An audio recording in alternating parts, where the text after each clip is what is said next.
everybody. Welcome to this episode of Backstage. This is the Advanced Podcast, and we are talking about how words matter today. So I was thinking I would bring in my two friends, laser extraordinaire, Kyle Cole.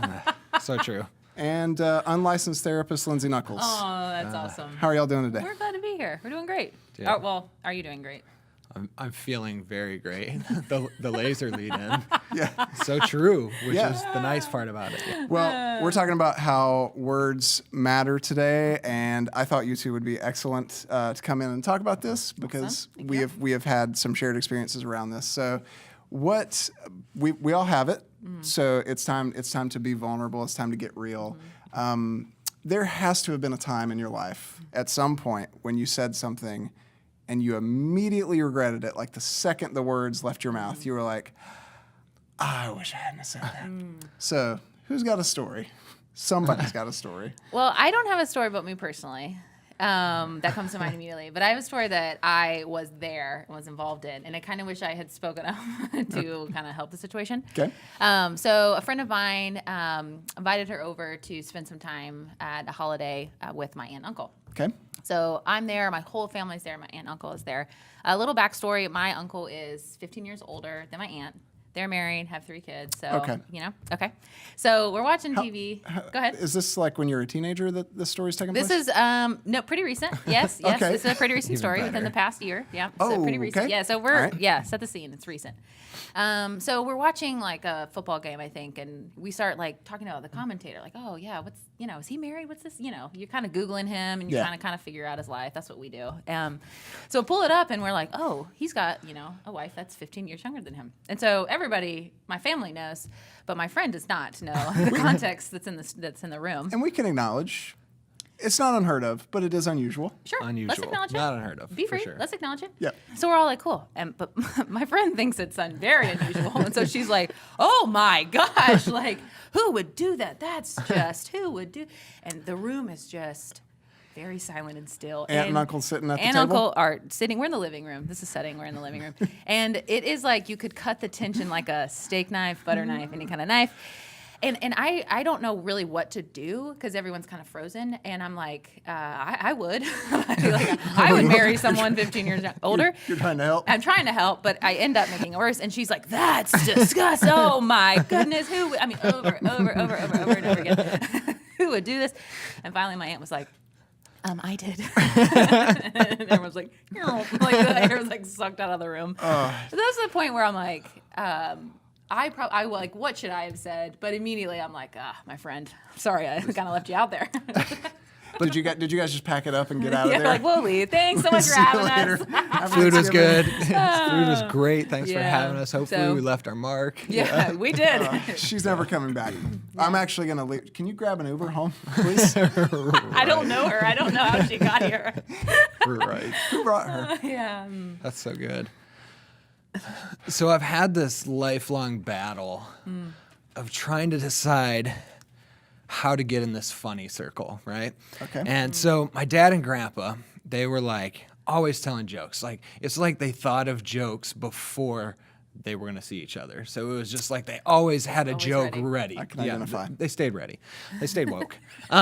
So I'm at this weird age of like determining how do I get into that inner circle. That's Right. where I want to be. You're like I don't that want to be at the kids' table. Borderline, you're not quite one of the bros, one of the boys I'm yet, not- but you're I'm like, not I need there to break yet. in. I'm like, and so like I was thinking, I knew Thanksgiving time. I think it was Thanksgiving. It was a family dinner, so this was probably Thanksgiving. Okay. And so I'd been thinking and preparing this joke, and I don't like where this is going for you. no, right? Grandpa's straight across. He's a pastor. That's important for later on in this story. I don't like that that's important. He's a pastor. My dad and my mom, my brother and my sister are all along the left side. I remember this in my mind like perfectly. On the other side is Where grandma. we're sitting. She's sitting by grandpa. And then other family members, lots of other family members. Okay. And so the time comes, like 2 seconds in the meal. I can't wait any longer. I think that's the right moment, right? So we're 2 seconds in, just said the prayer.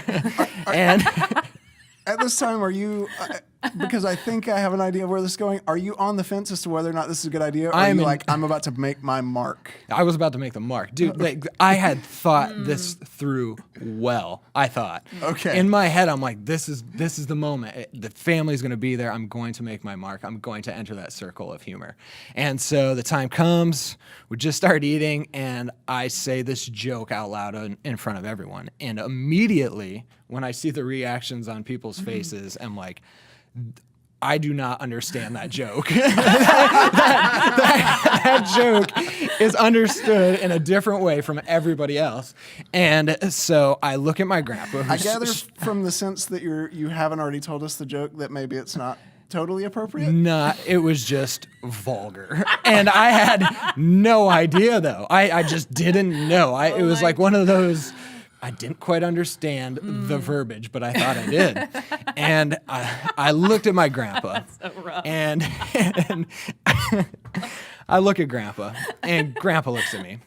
And Grandpa looks at my father, and my father looks at me. And it is just like the lowest moment in my joke-telling life. And I felt no bigger than a breadcrumb. It was just like, and I don't even remember the repercussions, but I'm pretty sure my dad just decided in that moment, I need to say nothing. Like, he feels this moment. Like there's nothing, we don't need to have a conversation. And yeah, can I share one more? Yeah, Because I would love for you to. this is one that I think just people need to hear, and I'm going to offer some advice at the end of this one because I think it's just very relevant in our lives. But my aunt comes in the door, and my aunt is just a bigger gal, okay? And she came in, and I did the thing. Probably you know where this is going, but I said, "Oh, Aunt, whatever your name is, you're pregnant. That's super great and super exciting." And you remember that look I was talking about that my grandpa gave me? Yeah. I looked at my mom, who this is her sister, getting a very similar look from her. And like in that moment, that was another moment where I just felt so small. I feel like a lot of people have this story of like, Right.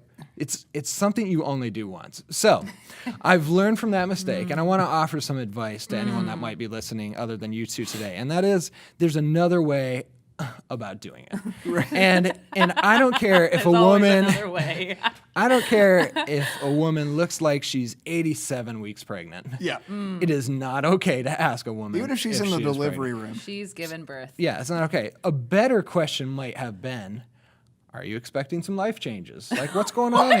What's going on in your life? Like, is there anything new going on? And let I her like that lead one. in. I like and that let one. her lead in. And if she says, actually, we're gonna have a baby, no way! You're gonna have a baby? I couldn't tell. You turned sideways. I couldn't see you.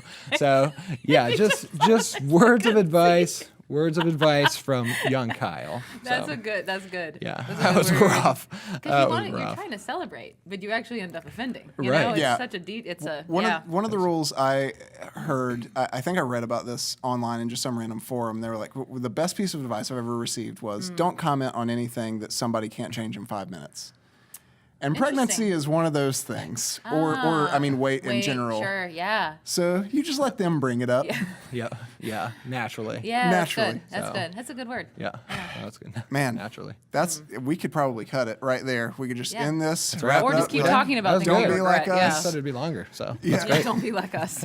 Well, I mean, everybody screws up. Everybody's had the experience of being the person who said something. But on a slightly more real, more serious note, have you ever had a time where somebody said something and probably immediately forgot about it, but those words stuck with you long after that conversation, and it was probably like irrelevant to the other person, but it stayed with you for days, months, years, even? I was in college, and I went to a Christian school, a small Christian school, and you had to graduate. Like, in order to graduate, you had to either do this like week-long camping excursion, which I did not do, or you could do this like half a semester team building course. I chose that one, and so it was like walk on this beam blindfolded, and you can't talk, and you have to get to the other side. All your teammates, like we did those kind of games.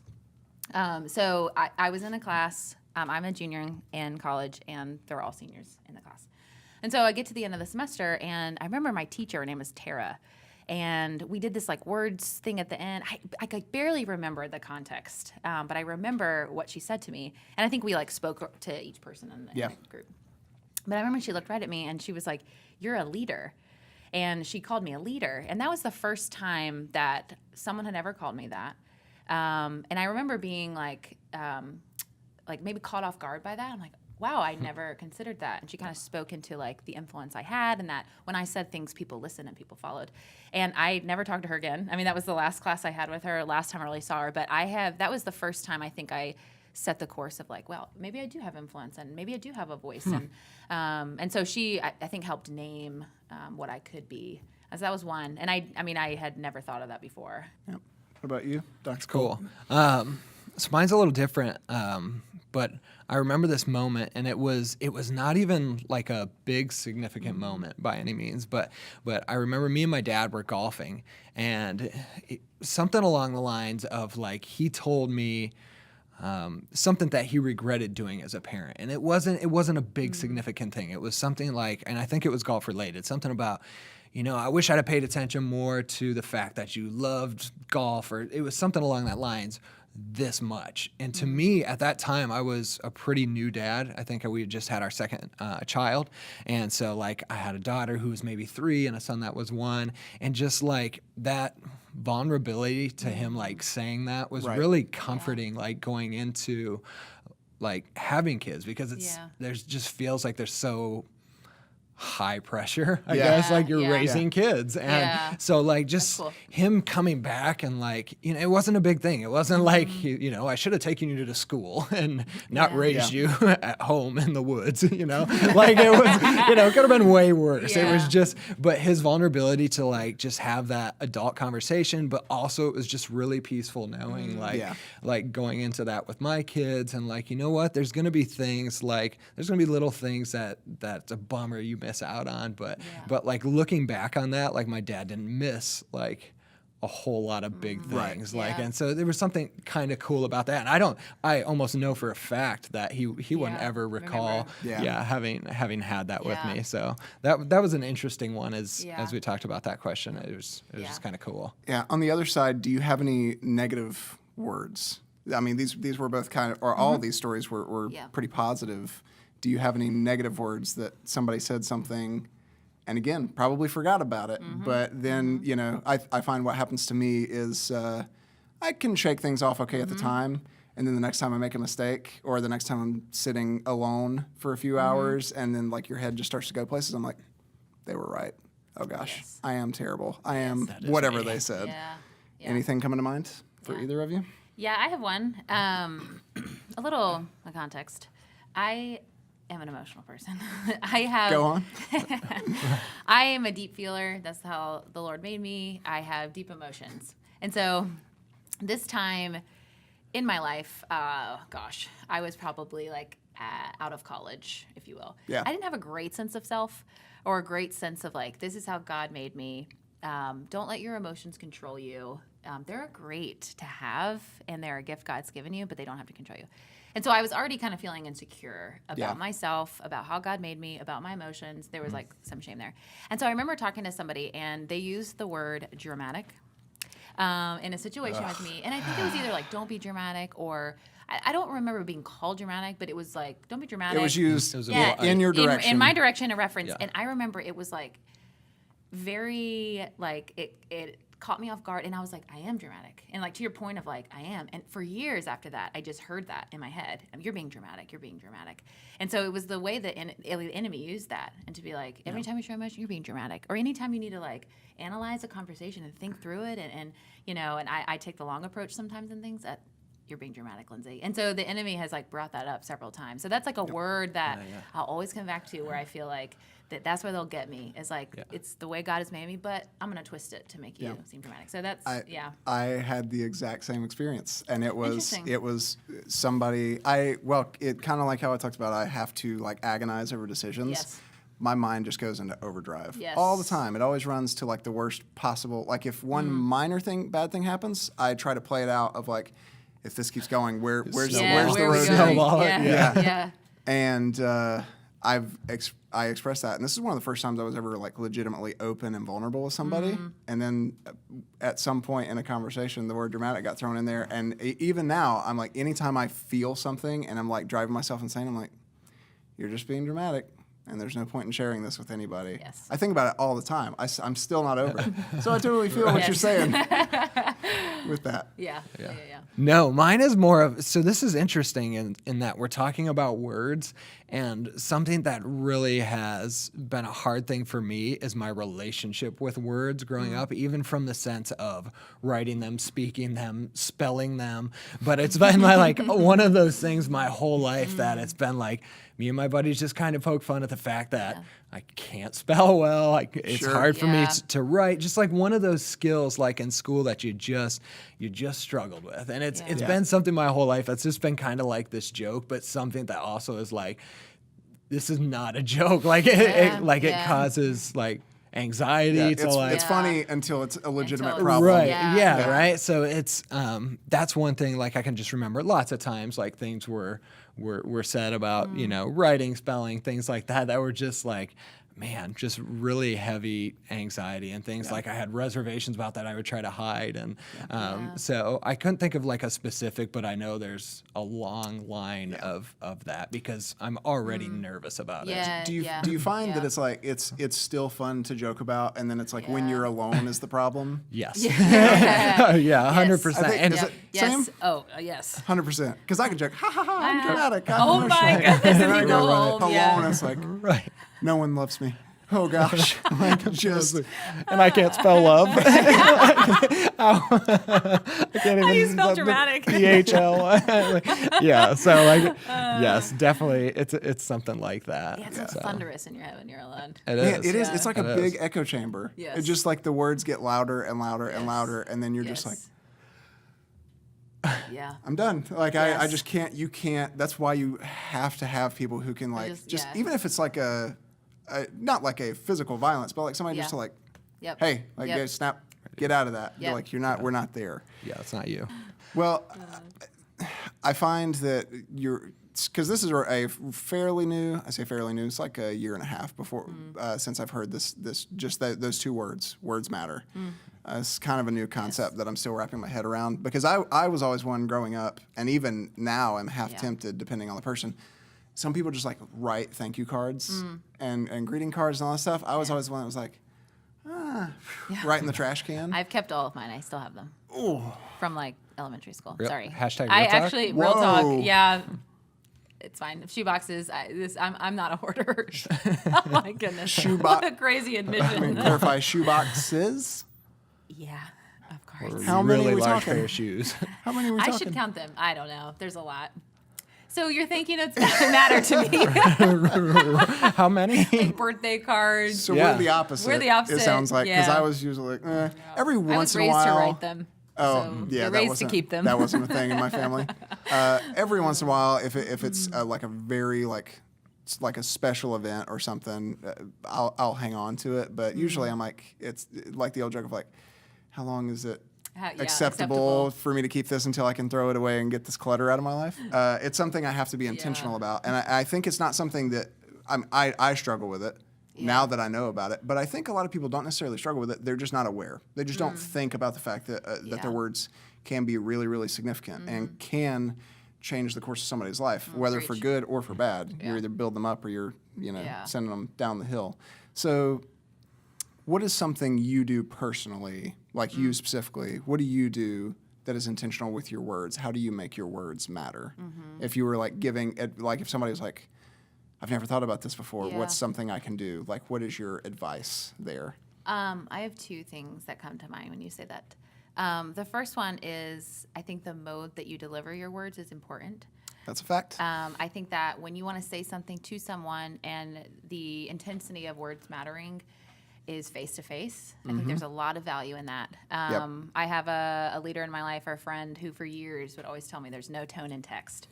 And he would text me something, and I'd be like getting fired up about it. And he's like, "Did I say that? No, there's no tone in text." Yeah. And so I think there's when no we you read the worst read possible it, yes. emotion. Even something positive, I think it's good to text that, but face to face is so much value when you're able to look somebody in the eye Yeah. and say you're a leader. and I see this in you, and hey, this is not the most difficult decision you're ever gonna have to make. I mean, I think of it as simple as like, sending somebody, like if I forgot Yeah. something, Yeah. I'm like, have you left yet? And then somebody reads it, it's like, have you left yet? Like, come on, we're Yes. waiting. Yes. That tone. Yeah, it's so different. Yeah, and so I think Yeah. we assume, or we'll just automatically assume the worst. Yep. At least that's what I do, and I'm I like, think they're mad. everybody they walk does. in, and you're like, oh, okay, well, That's you why know, and- emojis kind of help, but then Yes. like people can be sarcastic with emojis too, and Yes. you're like, Yeah. I'm confused Yes. emotionally. Yeah, yeah, yes, Right. yes. So and even the positive side too. I think it's just a lot of value in looking someone in the eye and telling them something good. So that would be one of my words of advice is that when you want to make words matter, say it to someone's face. Yep. And then the second thing is you brought it up a little bit ago, but I think that words help change perspective, and words help you see differently, and words have so much power. And I think for me, I'm a words of affirmation person. And so I can believe I've got a pretty loud inner critic, and I've got lies that I'm kind of wrestling with all the time. And so when someone's able to speak words to me, I believe it. And it's God speaking through another person. I believe it. And so I think for us, that words have the power to set the course for someone to build them up or to tear them down. And I think we have a choice in that. Yeah. So it's a good boundary. Like there's another thing that I think of, like when I enter a room, I've had to get a lot better at this. Like this is over time, but feeling the conversation and feeling the room before you jump into the conversation, right? Because when you tell an inappropriate joke, for example. for example, Yes. not what you want to do. So, but like coming into the room and just realizing that the words that are coming out of your mouth, are they going to benefit the other people in the Right. room? Yeah, And that's good. instead of just worrying about what I'm about to say, what I need to tell you, really taking what's going on in the room and what is beneficial to them, and actually thinking about it before just jumping into conversations. Good. So it's okay to take time to process before you jump into Yeah, that's good. spitting things out. And then That's good. I guess one last thing that comes to mind, and this was a revolutionary thought for me whenever I heard it, was just if you think something nice, say it. Because I think I'm like, People oh wanna man, hear that. he's so cool. Yes. Like, oh, she did awesome with that. But I don't consciously say it out loud. Yes. I'm just like, oh, they're so talented. Right. But I don't Someone say should it. tell It's them. like, Yeah, just yeah. What is wrong with you Can you people? go? Can you go them tell her she I did a think- good job? Don't tell her I said it though. No, Just no, tell her she kinda did a good casually job. bring it up. Yeah. It's simple and it sounds Yes. ridiculous and it can feel awkward, especially if you don't know the person well or Yeah. you're Right. socially uncomfortable, especially with new people. Yeah. But man, nobody will ever be mad about you saying something nice to them. They might be awkward if they're like me and they don't really know how to take a compliment. They're just Yeah, like, they'll put it on Thank you. someone else. Thank you. But Yeah, it's yeah, never good. going to do bad. No, Right. preach. This was good. This was Yeah, fun. This is awesome. It's great. I want you both to come back to the table sometime soon. Done. And Great. thank those of you for watching. What's a good action verb for the subscribe button? Crush it. Crush Crush the it. subscribe button like Crush it. this. And if you enjoy it, Tenderhearted. if it was helpful for you, share it with your friends. Yes. And we will see you next week backstage.